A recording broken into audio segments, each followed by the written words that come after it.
Trecho do livro Palavras de Salomão, Como Reconectar a Sua Vida. Capítulo 24. Não limites a tua definição de sucesso. A razão por que, por vezes, utilizo palavras como bom, mal, melhor, pior, útil, inútil, positivo, negativo, é porque esse é o léxico existente neste plano. As palavras são parte dessa experiência. Utilizo-as como forma de conseguir comunicar, tentando encontrar as palavras mais apropriadas. Não existem boas ou más sessões. O que existe são objetivos pré-concebidos e a percepção de os terem cumprido ou não. Dessa forma, torna-se relativo. Por outras palavras, de acordo com a vossa visão telescópica, impõe um objetivo específico para a sessão, como por exemplo, no final da sessão esta pessoa conseguirá voltar a andar. Portanto, se no final da sessão a pessoa não caminhar, concluem que foi uma má sessão. E assim, baseando-se na vossa visão telescópica, consideram que falharam o cumprimento dos objetivos a que se propuseram no início. Mas vejamos de outra maneira.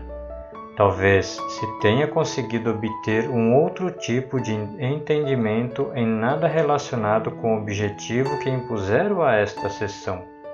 Deste ponto de vista, foi uma boa sessão, porque foi conseguido outro tipo de objetivo. Se a pessoa que estão a ajudar não obteve tudo o que pretendia da sessão, não quer dizer que tenha vivido uma má experiência só por ter de reequacionar aquilo que sabia acerca da engrenagem deste plano. Talvez tenha de pesquisar mais a fundo e investigar. Que bom! Assim terá de empreender a sua jornada com mais determinação ainda, e isso fortalecerá o seu caráter e torná-lo ainda mais forte. Portanto, segundo esta perspectiva, não existem más sessões. Poderão existir sessões que não são bem-sucedidas de acordo com aquilo que vocês determinam ao princípio. Se, conforme define no princípio, o sucesso significa que até ao fim da sessão isto terá de ocorrer.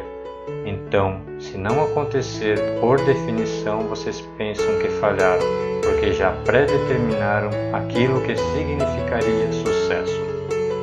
As coisas nem sempre funcionam assim, nem devem encarar o sucesso em termos tão específicos. Portanto, a ideia é não limitarem a vossa definição de sucesso. O que é sucesso? As pessoas chegarão junto de você com doenças muito específicas. A razão por que vêm ter convosco também depende do processo que necessitam de atravessar. A enfermidade poderá desaparecer. Talvez existam muitos processos. Há muitas coisas sobre as quais elas precisam de refletir antes da sessão. Embora, no final da sessão, elas possam não se ter livrado de todas as maleitas que traziam, levarão, contudo, uma ideia do caminho a seguir, do trabalho que precisam de fazer, porque, em última instância, as pessoas curam-se a si próprias. É como se a vossa energia fosse o catalisador do processo delas, iluminando-lhes o caminho. Algumas pessoas não serão capazes de olhar para essa luz. Algumas não querem aceitar o que precisam de fazer e por isso rejeitam-no, fazem caretas e dizem: não vou por aí. O processo de cura consiste realmente em ambos chegarem a um entendimento mútuo.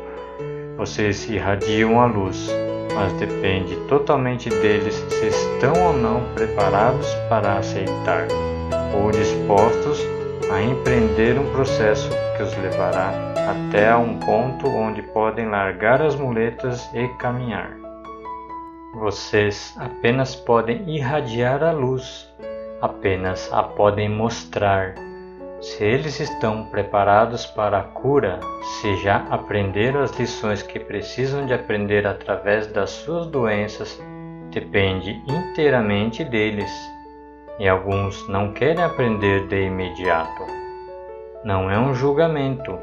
Significa que precisam de passar por experiências mais profundas, precisam de lutar com mais determinação, precisam, talvez, de sofrer um pouco mais até, finalmente, aquecerem e dizerem: estou pronto para lidar com isto. Alguns lidam com isso no momento da morte e então atingem o seu despertar no exato momento em que exalam o último suspiro. Nesse instante, entendem a lição e as suas vidas vão para um sucesso. Portanto, mesmo na morte, mesmo nesse processo, é possível obter sabedoria e alegria. Depois reencarnamos e a aprendizagem continua.